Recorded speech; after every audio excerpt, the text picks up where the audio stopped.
এটি এমন এক অত্যাচারী জমিদারের বাড়ি যে জমিদারের কাছে নাকি এলাকার নতুন বউকে এক রাত থাকতেই হতো।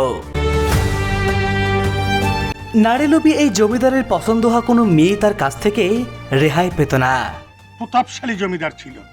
যদি ধরেন ওই যে চন্দনবাসা, কুতুবপুর বা ছাগলধারা এর আশপাশ থেকে হয়তো বিয়ে করে নিয়ে এই রাস্তা দিয়ে হয়তো যাচ্ছিল, রাস্তা ছিল, তখন এখানে জোরপূর্বক এখানে রাত্রি যাপন করান লাগতো তার কাছে, জমিদারের কাছে। অনেক নারী লোভী ছিল, অনেক নারী লোভী ছিল। আসলে উনি অনেক নারী লোভী ছিল। আমরা এটাও শুনছি যে ওনার বাড়ির মানে সামনে দিয়ে কোনো নতুন নববিবাহিত দম্পতি গেলে ওই বউটারে উনি রেখে দিতেন। নতুন বউ নিয়ে গেলে তারা নামে নিয়েছে, নামে নিয়ে একা হওয়ার পরে তারপর তাকে বিদায় করে দিয়েছে। যেগুলো মেয়েগুলো নিয়ে যাচ্ছিল ভবিষ্যতে কোনো পোয়াতি হলে পরে সেগুলো চল শুদ্ধ মনে করেন যে এখানে তারা বহুত দিন পর্যন্ত তারা বেঁচে গেছে, এটাও মারা গেছে। বউ বিয়ে করে নিয়ে এলে একা থোয়া লাগছে, তারপরে দিন ফিরে দিচ্ছে। একটা ঘর আছে, ওই ঘরের ভেতরে এমন একটা জিনিস আছে সেটা আমরা আজও পর্যন্ত কেউ বলতে পারিনি, আর ওটা খোলাও যায় না। ওই ঘরে হাত দিবার গেলেই ভাঙবার গেলে পারে তাই মারা যায়।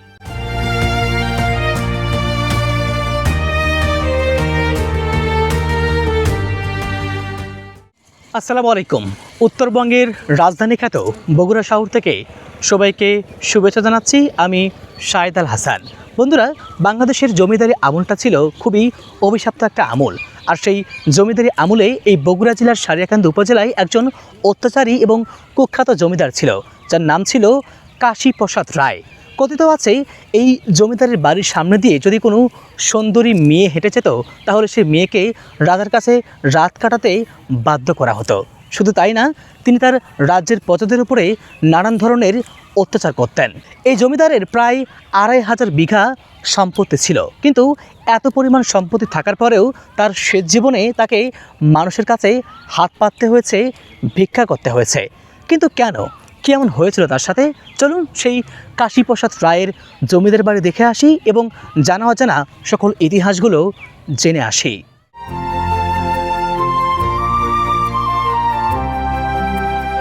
বগুড়া জেলা সদর থেকে পূর্ব দিকে প্রায় ২০ কিলোমিটার দূরে সারিয়াকান্দি উপজেলার ফুলবাড়ি ইউনিয়নের হরিণা গ্রামে এককালের প্রতাপশালী জমিদার কাশীপ্রসাদ রায়ের জমিদার বাড়িটি অবস্থিত।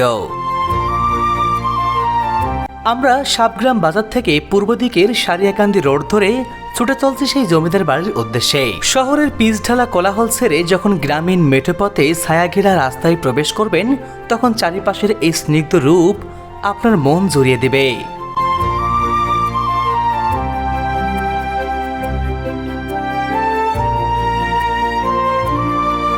দুই পাশে দিগন্ত জোড়া সবুজ ফসলের মাঠ, সারি সারি গাছ। ওপর থেকে দেখলে মনে হয় প্রকৃতির বুক চিরে একটি কালো পিচঢালা রাস্তা সর্পিল গতিতে এগিয়ে চলেছে।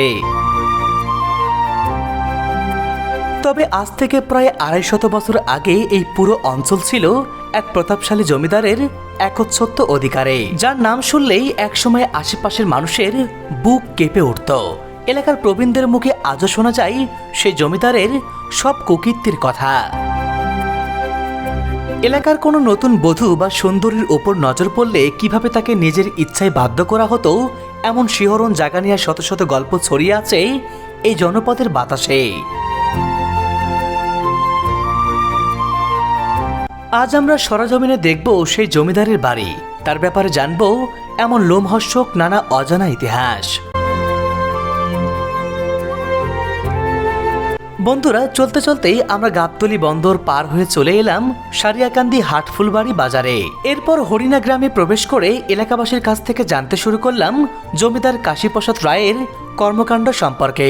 আচ্ছা, একটা কথা বলবেন, আসলে এই কাশী রায় জমিদার উনি আসলে মানুষ হিসেবে কেমন ছিলেন? যদি ধরেন ওই যে চন্দনবাসা, কুতুবপুর বা ছাগলধারা এর আশপাশ থেকে হয়তো বিয়ে করে নিয়ে এই রাস্তা দিয়ে হয়তো যাচ্ছিল, রাস্তা ছিল, তখন এখানে জোরপূর্বক এখানে রাত্রি যাপন করান লাগতো তার কাছে, এই জমিদারের কাছে, এই জমিদারের কাছে। তাহলে কি রকম ছিল এই কাশী রায়? একটা বিধর্মী একটা লোক, অনেক নারী লোভী ছিল, অনেক নারী লোভী ছিল। ওই কাশী রায় জমিদার উনি মানুষ কেমন ছিলেন? মানুষ খুব একটা ভালো না, অত্যাচারী চরিত্রহীন লোক, ও খুব ভালো না। মুন্সির বাপদার সম্পত্তি ওমদে আসছিল, নিয়ে নোক নিয়ে গেলে ওর কাছে একা থুয়া জানাচ্ছে কদরা বস পয়লা নিয়ে গেছে এরকম তা আমি জানি। তাই আমার বাড়ি তো কারিডার বাড়ির সাথেই। তাই কি ঘটনা জানেন ওনার? ঘটনা আগে জমিদার ছিল, হ্যাঁ, পরে তো পরে ভিক্ষা করে খায় মারা গেছে বলে তাই শোনা যায়। ও শেষ জীবনে ভিক্ষা করতে হয়েছে। শেষ জীবনে ভিক্ষা করে খায় মারা উনি মানুষ হিসেবে কেমন ছিলেন আসলে? ভালো ছিল না, কেমন ছিল? মানুষের কাছে শোনা গেছে মানুষের বউ বিয়ে করে নিয়ে এলে বলে ওকার একাই থোয়া লাগছে। কেউ যদি নতুন বিয়ে করে নিয়ে আসছে তো তাহলে সেই নতুন বউকেই কাশির এই জমিদারের কাছে একটা থাকতে হতো, তারপরে দিন ফিরে দিছে, তারপরের দিন ফিরে দিত। আর স্যান্ডেল পাও দেওয়ার সামনে যাওয়া যায়নি। যেগুলো মেয়েগুলো নিয়ে যাচ্ছিল ভবিষ্যতে কোনো পোয়াতি হলে পরে সেগুলো সোল শুদ্ধ মনে করেন যে এখানে তারা বহুত দিন পর্যন্ত তারা বেঁচে গেছে, এটাও মারা গেছে। বন্ধুরা, আমরা শুরুতে ঢুকতেই জমিদার বাড়ির প্রথমেই একটা কূপ দেখতে পাচ্ছি। দেখুন কি বিশাল কূপ, দেখুন এর ভিতরে কি পরিমাণ ময়লা আবর্জনা জমে এটা একেবারে পরিত্যক্ত অবস্থায় পড়ে আছে। এটা পুরোটাই জমিদার বাড়ির জায়গা, এগুলা এদিকে যেতে হবে, মানে পুরোটা একেবারে ঝোপে ঝাড়ে আর জঙ্গলে ঢাকা, তো বোঝার উপায় নেই আসলে।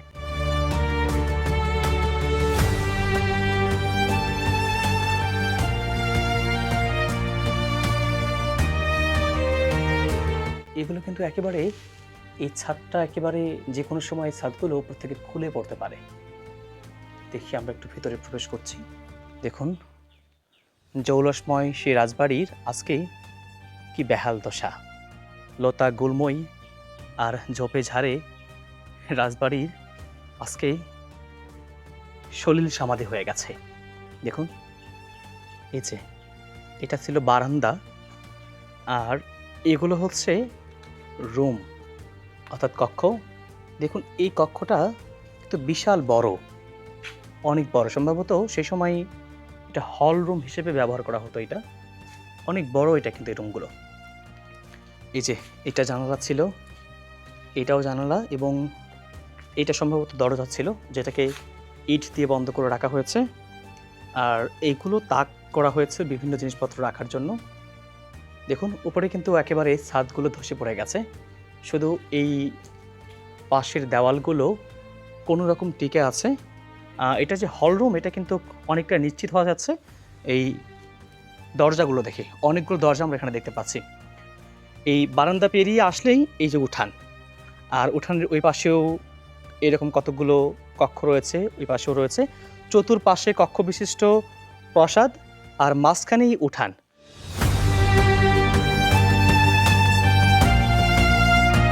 চলুন বন্ধুরা, আমরা সংক্ষেপে এই জমিদার বাড়ির ইতিহাস জেনে আসি। সারিয়াকান্দি উপজেলার হরিণা গ্রামের এই জমিদার বাড়িটি স্থানীয়দের কাছে কাশিরায় জমিদার বাড়ি নামেই পরিচিত। প্রায় 200 থেকে 250 বছরের এই পুরনো ঐতিহ্য আজ ধ্বংসের মুখে। 250 বছরের প্রাচীন চুনসুরকির তৈরি এই জমিদার বাড়িটি সুরক্ষিতভাবে পূর্ব পশ্চিম পাশে শয়নকক্ষ ছিল, এবং প্রাসাদের উত্তর পাশে ছিল নাচঘর, জেলখানা, আর দক্ষিণে ছিল কাচারি ঘর ও ভোগ ঘর। একসময় বাড়িটি ছিল সুউচ্চ প্রাচীর ঘেরা এবং 4টি বিশাল লোহার দরজা। আজ থেকে 200-250 বছর আগেকার কথা। জমিদার খুব প্রতাপশালী জমিদার ছিল, 6 বিঘার উপর বাড়িটা, আর চতুর সাইডে ওয়াল দেওয়া আছে, এখনো কিছুটা ওয়াল আছে, এই মুড়ো সাইডে উত্তর পূর্ব সাইডে কিছুটা ওয়াল আছে। আর হলো লোহার গেট, ভেতরে কিন্তু অনেক হতো, গান বাজনা হতো, সেইগুলির কিন্তু মন্দির ছিল, মন্দিরের লোহার গেট ছিল, মন্দিরের সৌন্দর্য ছিল। তারপরে বাড়ির ভেতরে প্রত্যেকটা 7-8টা রুম, প্রত্যেকটা রুমে লোহার গেট ছিল। বাড়ির দক্ষিণ অংশে ছিল চমৎকার কারুকাজ করা একটি প্রাচীন দুর্গা মন্দির। সেখানে সরস্বতী পূজা সহ নানা উৎসবের আয়োজন করা হতো। এই পূজাকে ঘিরে পাশের স্কুল মাঠে বসত জাঁকজমকপূর্ণ শ্রীপঞ্চমীর মেলা। তবে জমিদাররা না থাকলেও তাদের প্রচলিত শ্রীপঞ্চমীর মেলা এখনো এই গ্রামে প্রতি বছর অনুষ্ঠিত হয়। শ্রীপঞ্চমী মেলা, একটা মেলা, এখানে সরস্বতী পুজোর উপলক্ষে তারা এখানে মেলা পুজো করতো, মেলাও হতো, মেলাটা কি এখনো হয়? এখনো বর্তমান বিদ্যমান। জমিদার কাশীপ্রসাদ রায়ের জমি ছিল প্রায় 2500 বিঘা। কাশীপ্রসাদ রায়ের ছিলেন 2 ছেলে এবং 2 ভাতিজা। তারা হলেন উপেন্দ্রলাল রায় ও রাজেন্দ্রলাল রায়, আর ভাতিজা যোগেন রায় ও দেবেন রায়। এই অঞ্চলে তারা জমিদারি করলেও মূল জোতের মালিক ছিলেন নাটোরের জমিদার। জমিদার বাড়িটি ঘিরে এখনো মানুষের মুখে মুখে প্রচলিত আছে বহু কাহিনী, বহু ঘটনা। এই জমিদার বাড়ির সবচেয়ে কুখ্যাত চরিত্র ছিল জমিদার কাশীপ্রসাদ রায়। তিনি ছিলেন অত্যন্ত অত্যাচারী এবং চরম নারীলোভী এক ব্যক্তি। জনশ্রুতি আছে যদি কেউ নতুন বউ নিয়ে তার বাড়ির সামনে দিয়ে যেত তবে সেই নতুন বউকে জোর করে জমিদারের সাথে রাত কাটাতে বাধ্য করা হতো। এলাকার কোনো সুন্দরী তরুণীর দিকে তার নজর পড়লে সে কোনোভাবেই জমিদারের কাছ থেকে রেহাই পেত না। এমনকি তার এলাকায় কোনো নারীকে বিবাহ দিতে হলে তার কাছ থেকে অনুমতি নিতে হতো। তার অনুমতি ছাড়া কোনো বিবাহ হলে কঠিন শাস্তি ভোগ করতে হতো সেই পরিবারকে। তার এই অকথ্য অত্যাচার ও ক্ষমতার অপব্যবহারের ইতিহাস আজও মানুষের মুখে মুখে ফেরে। আসলে উনি অনেক নারী লোভী ছিল। আমরা এটাও শুনছি যে ওনার বাড়ির মানে সামনে দিয়ে কোনো নতুন নববিবাহিত দম্পতি গেলে ওই বউটারে উনি রেখে দিতেন। খালি নারীর নির্যাতন করেছিল। ওই নতুন বউ নিয়ে গেলে তারা নামে নিয়ে একা হওয়ার পরে তারপর তাকে বিদায় করে দিয়েছে। যদি কোনো মেয়ের বিয়ে হতো এখানে হ্যাঁ। তাহলে নাকি ওই জমিদারের কাছ থেকে নাকি অনুমতি লাগতো। হ্যাঁ, অনুমতি দেওয়া লাগতো। অনুমতি যতক্ষণ না দিচ্ছিল এতক্ষণ কোনো বিয়ে শাদী হচ্ছিল না। তার মানে উনি যে নারী লোভী ছিল, হ্যাঁ। এই ঘটনাটা সত্য। সত্য। ইতিহাস ঘেটে জানা যায় ভারত বিভক্তির আগে খাজনা বাকি পড়ার কারণে নিলামের মাধ্যমে কাশীরায়ের কাছ থেকে জমিদারি প্রত্যাহার করে নেন নাটোরের জমিদার, এবং মুক্তিযুদ্ধের আগে পর্যন্ত এই বাড়িতে কেউ থাকতেন না। এরপর মুক্তিযুদ্ধ শুরু হলে এই বাড়িটি মুক্তিযোদ্ধাদের ঘাঁটিতে পরিণত হয়। ওখানে মুক্তিযোদ্ধারা ওখানে অংশগ্রহণ করছে, ওখানে থাকছে রাত্রে, আচ্ছা আচ্ছা। এবং আমাদের এই এলাকায় যে পাক বাহিনীর হাত থেকে এলাকা রক্ষা করছে। ওই বাড়িতে কিন্তু ওই মুক্তিযোদ্ধারা যেমন জয়পুরহাট থেকে আসছিল, প্রথম জয়পুরহাট থেকে আসলো, আমরাও তার সহযোগিতা করছি। ইভেন আগের সাথে রাতে বিরেতে বা অন্য কোনো সময় মুক্তিযোদ্ধাকে আমরা বিভিন্ন প্রকারে যত যা সহযোগিতা করা দরকার। 1971 সালের আগেই এই জমিদাররা এখান থেকে ভারতে চলে যান। তারপর থেকে এই জমিদার বাড়িটি পরিত্যক্ত অবস্থায় পড়ে থাকে। আর ফলশ্রুতিতেই 1971 সালে যখন যুদ্ধ সংগঠিত হয় সেই সময় বাংলার মুক্তিযোদ্ধারা এই বাড়িটাকে এই বাড়িতে তারা আশ্রয় নিয়েছিলেন। এই বাড়ি থেকে তারা কিন্তু মুক্তিযুদ্ধ পরিচালনা করেছেন। তো সঙ্গত কারণে আমার মনে হয় যেহেতু মুক্তিযোদ্ধারা এই বাড়িতে অবস্থান করেছেন, যার কারণে আমি মনে করছি এটা কিন্তু আমাদের মুক্তিযুদ্ধের একটা ইতিহাস, এবং সেই মুক্তিযুদ্ধের ইতিহাসের সাথে কিন্তু এই বাড়িটা অঙ্গাঙ্গিভাবে জড়িত। এছাড়াও স্থানীয়দের মাঝে এই জমিদার বাড়িকে নিয়ে প্রচলিত আছে নানা রহস্যময় গল্প। অনেকেই বলছেন এই জমিদার বাড়ির ভিতরে এমন একটি ঘর রয়েছে যে ঘরের ভিতরে রয়েছে লুকানো গুপ্তধন, কিন্তু যারা এই গুপ্তধন আনতে যায় তারা নাকি মারা যায়। আপনার ওখানে কেউ ভাঙতে পারে না, কেউ ভাঙবে গেলে তাই মারা যায়। এমন একটা জিনিস আছে, তাই আজকে যদি ভাঙবার যায় কিছুক্ষণ পরই তাই মারা যায়। ওই ঘরত হাত দিবার গেলেই ভাঙবার গেলে পরে তাই মারা যায়। এই জন্য ভয়তে কেউ যায় না। কেউ কি মারা গিয়েছে পর্যন্ত? হ্যাঁ, বহুত মারা গেছে। এককালের প্রতাপশালী জমিদার কাশীপ্রসাদ রায় ভাগ্যের নির্মম পরিহাসে জমিদারি প্রথা বিলুপ্ত হওয়ার পর তার সয় সম্পত্তি কমতে থাকে, সেই সঙ্গে তার প্রতাপও দিন দিন কমে আসে। জনশ্রুতি আছে এই জমিদার জীবনের শেষ পর্যায়ে মানুষের কাছ থেকে সাহায্য নিয়ে জীবনযাপন করার এক পর্যায়ে মৃত্যুবরণ করেন। তার মৃত্যুর পর 2 পুত্র উপেন্দ্রলাল রায় ও রাজেন্দ্রলাল রায় 1947 সালে ব্রিটিশ বিরোধী আন্দোলনের সময় তাদের পিতার জমিদার বাড়িটি স্থানীয়দের কাছে বিক্রি করে ভারতে চলে যায়। শেষ পর্যায়ে আসে ওর খুব দূর অবস্থা, শেষ বয়সে ওর খুব কষ্টের, এবং মানুষের কাছে নাকি হাত পাততে হয়েছে, ভিক্ষা মানুষের করতে কাছে হয়েছে। হাত পাততে হয়েছে। মানে অহংকার করলে অহংকারের যে পতন হয় এটাই বাস্তবে মানুষের কাছে দেখে দিয়ে চলে গেছে। শেষ জীবনে এই কাশী রায়কে অনেক দুর্বিষহ জীবনযাপন করতে হয়েছে, এমনকি মানুষের কাছে ভিক্ষা পর্যন্ত করতে হয়েছে। আসলে পাপ করলে যে পাপ মানুষকে নিঃশেষ করে দেয়, এই পাপের যে একটা শাস্তি আছে, সাজা আছে, সেটা কিন্তু বাস্তবভাবে প্রমাণিত হয়েছে এই কাশি রায়ের জীবন থেকে। একটা সিঁড়ি দেখতে পাচ্ছি আমরা, এই সিঁড়িতে সম্ভবত ছাদের উপরে যাওয়া যায়, কিন্তু এখানে এত পরিমাণ জঙ্গল যে আসলে ওপরে যাওয়ার মতো কোনো অবস্থাই নেই। এই পুরো জমিদার বাড়ি ঘুরে দেখে আমার কাছে শুধু একটা উপলব্ধি বারবার হচ্ছে, আসলে ক্ষমতার জৌলস চিরকাল থাকে না।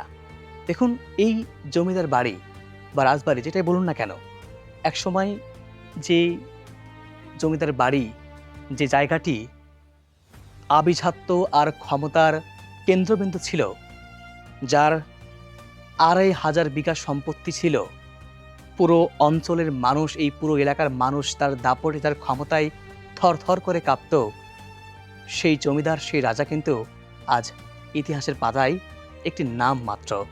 তার এই রাজপ্রাসাদ, তার এই জমিদার বাড়ি আজকে পোকা মাকড় আর জঙ্গলে পরিপূর্ণ। সুতরাং ক্ষমতার দাম্ভিকতা, ক্ষমতার অপব্যবহার যারা করে, তাদের মনে রাখা উচিত, এই ইতিহাস থেকে শিক্ষা নেওয়া উচিত যে ক্ষমতা আসলে কারোর জন্যই চিরস্থায়ী নয়, ক্ষমতা কখনোই চিরস্থায়ী নয়। সত্যি, ক্ষমতা কখনোই চিরস্থায়ী নয়। ক্ষমতার জোয়ার যেমন আসে, আবার তো একদিন হারিয়েও যায়। ক্ষমতার খেলা যে কখনোই চিরস্থায়ী হয় না, এই জমিদার বাড়িটি যেন তার চরম দৃষ্টান্ত। একসময় যেখানে জমিদার পরিবারের জৌলসে পরিপূর্ণ ছিল, আর সেখানে কেবল ধ্বংস আর অবহেলার দীর্ঘশ্বাস। এই বাড়িটি একাধারে যেমন কুখ্যাত জমিদারের অত্যাচারের সাক্ষী, তেমনি আমাদের মহান মুক্তিযুদ্ধের এক গৌরবোজ্জ্বল স্মারক। অথচ আজ দখলদারিত্বের ছোবলে এই ঐতিহাসিক নিদর্শনটুকু সম্পূর্ণ ধ্বংসের মুখে। মহান মুক্তিযুদ্ধের সাথে জড়িত এই গৌরবময় ইতিহাস সংরক্ষণ করা যেমন আমাদের জাতীয় দায়িত্ব, তেমনি এই জমিদার বাড়ি থেকে সব আমলের শাসকদের অনেক কিছু শেখার আছে। ক্ষমতার অপব্যবহার যে কতটা ভয়ঙ্কর পরিণতি ডেকে আনে, এই ধ্বংসস্তূপ দেখে যেন মানুষ শিক্ষা নিতে পারে। তাই সার্বিক দিক বিবেচনায় ঐতিহাসিক নিদর্শনটি সংস্কার ও সংরক্ষণ করা এখন সময়ের দাবি।